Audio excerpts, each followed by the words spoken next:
Olá, bom dia, graça e paz, louvado seja Deus. Tudo bem com você? Tudo bem com sua família? Espero que tudo esteja bem. Chegamos a Esdras, capítulo 9, a oração e confissão de Esdras. Acabadas, pois, estas coisas, vieram ter comigo os príncipes, dizendo: O povo de Israel e os sacerdotes e os levitas não se separaram dos povos de outras terras com as suas abominações. Isto é, dos cananeus, dos heteus, dos ferezeus, dos jebuseus, dos amonitas, dos moabitas, dos egípcios e dos amorreus. Pois tomaram das suas filhas para si e para seus filhos, e assim se misturou a linhagem santa com os povos dessas terras. E até os príncipes e magistrados foram os primeiros nessa transgressão. Verso 3: Ouvindo eu tal coisa, rasguei as minhas vestes e o meu manto, arranquei os cabelos da cabeça e da barba e me assentei atônito. Então se ajuntaram a mim todos os que tremiam das palavras de Deus de Israel, por causa da transgressão dos do cativeiro. Porém eu permaneci assentado atônito, até ao sacrifício da tarde. Na hora do sacrifício da tarde, levantei-me da minha humilhação, com as vestes e o manto já rasgados, me expus de joelho, estendi as mãos para o Senhor meu Deus e disse: Meu Deus, estou confuso e envergonhado, para levantar a ti a face. Meu Deus, porque as nossas iniquidades se multiplicaram sobre a nossa cabeça, e a nossa culpa que cresceu até os céus.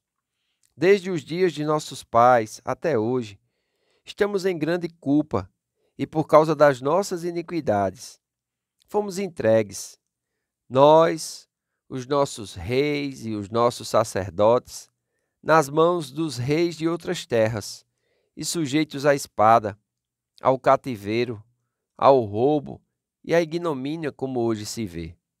Agora, por breve momento, se nos manifestou a graça da parte do Senhor nosso Deus, para nos deixar alguns que escapem e para dar-nos estabilidade no seu santo lugar, para nos alumiar os olhos, ó Deus nosso, e para nos dar um pouco de vida na nossa servidão, porque somos servos.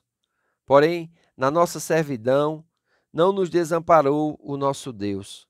Antes, estendeu sobre nós a sua misericórdia e achamos favor perante os reis da Pérsia, para nos reviver, para levantar a casa do nosso Deus, para restaurar as suas ruínas e para que nos desse um muro de segurança em Judá e em Jerusalém.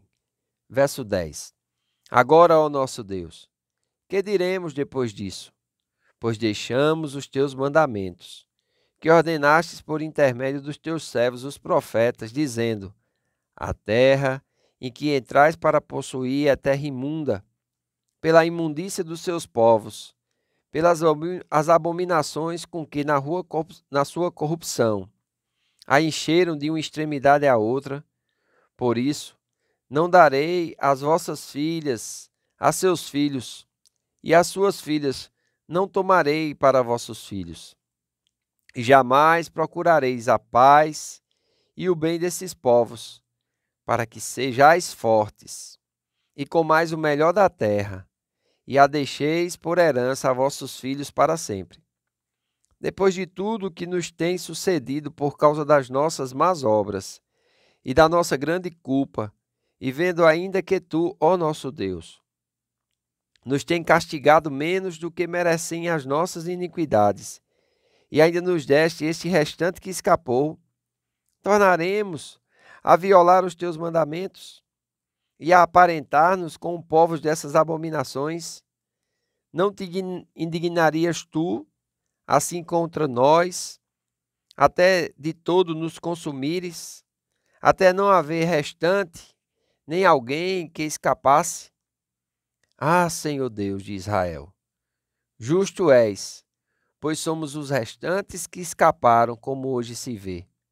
Eis que estamos diante de ti, na nossa culpa, porque ninguém há que possa estar na tua presença por causa disso. Então nós vemos aqui algo que acontece quando Esdras chega, e ele vai fazer essa oração e a confissão, porque o pecado do povo também é o pecado dos seus líderes. A alegria inicial de Esdras rapidamente transformou-se em frustração quando chegou aos seus ouvidos a notícia de que aqueles que retornaram debaixo do comando de Zorobabel haviam desobedecidos aos mandamentos básicos de Deus. Nós sabemos que lá em Deuteronômio, capítulo 7, o Senhor, através de Moisés, diz que não seria possível haver essa miscigenação. Não era para os filhos de Israel darem os seus filhos em casamento com as filhas daqueles povos que habitavam aquela terra. Nem os povos que habitavam aquela terra deveriam se misturar entre si. Então, nós vemos aqui que quando Esdras chega e encontra isso, inclusive com os sacerdotes, os levitas, os magistrados, aqueles que deveriam ser o exemplo, eles mesmos tinham se corrompido primeiro e todo o povo havia seguido essa corrupção. A sua resposta, expressando profunda dor, reforça mais uma vez a sua séria devoção a Deus. Como está a nossa devoção a Deus? Como está a nossa dedicação a Deus? Será se nós estamos nos dedicando parcialmente? E isso vai trazer problemas para as nossas vidas. Isso vai fazer com que a gente não venha a ser fiel a Deus. Isso vai fazer com que a gente venha a corromper aquilo que Deus nos chamou para sermos seu povo santo, seu povo separado, seu povo que através da sua vida as pessoas olhariam e diriam: ali vai um servo de Deus, ali vai uma serva de Deus. É muito importante nós vermos isso. Então, nós precisamos aprender a lidar com essas coisas. Amém? Precisamos ser cuidadosos para não nos esquecermos o custo do perdão. Pecado é uma coisa séria e precisamos lidar com ele com seriedade. Foi o pecado quem mandou o único Filho de Deus para a cruz. Não nos esqueçamos que as condições que Deus impõe para perdão dos pecados inclui o nosso arrependimento verdadeiro, confissão constrangida e o abandono imediato daquele pecado. Evite tornar-se insensível ao pecado. Deixe que o pecado incomode e produza remorso apropriado. Chorar pelo pecado cometido é demonstrar uma atitude de humildade depois de reconhecer o pecado. Tome o pecado com seriedade e lide de frente com ele. Vá em frente, sem fraquejar, mostrando arrependimento.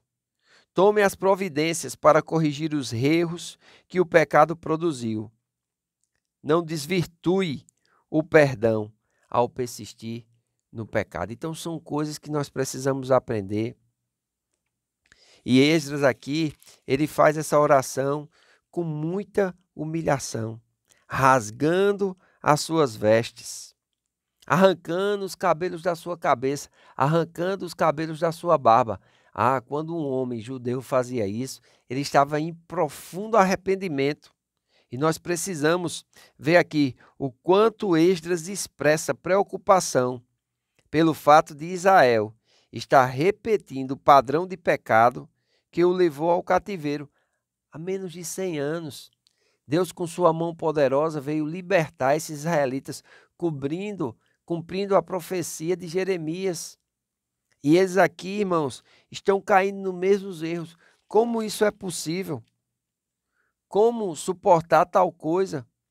Então, vai haver uma reforma. E essa reforma vai exigir dos israelitas um posicionamento. Assim como hoje Deus exige de mim e de você um posicionamento. Nascemos de novo. E agora?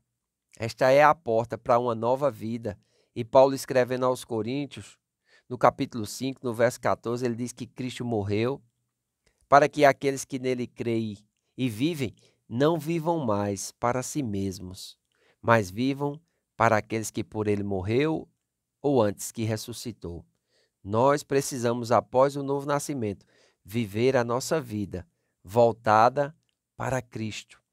somos servos de Deus, somos discípulos de Cristo, aprendizes de Cristo e precisamos andar nas suas pisaduras, seguir os seus passos. Para isso nós contamos com a ajuda do Espírito Santo. Para isso nós contamos com a palavra de Deus que vai nos ensinar e nos libertar de tudo aquilo que nos distanciava de Deus. Então é importante que nós sejamos firmes, que nós sejamos, em nome de Jesus, ousados no nosso rompimento com o pecado para servirmos a Deus. Amém? Hoje à noite eu quero convidar você a estar conosco na Casa do Oleiro. A partir das 19h30 nós temos nossa casa de oração e logo na sequência às 20 horas, nossa escola bíblica. Convide pessoas para estar conosco. Será um prazer receber a todos. Faço votos por tua prosperidade e saúde, assim como tua alma prospera. Que Deus te abençoe e até amanhã.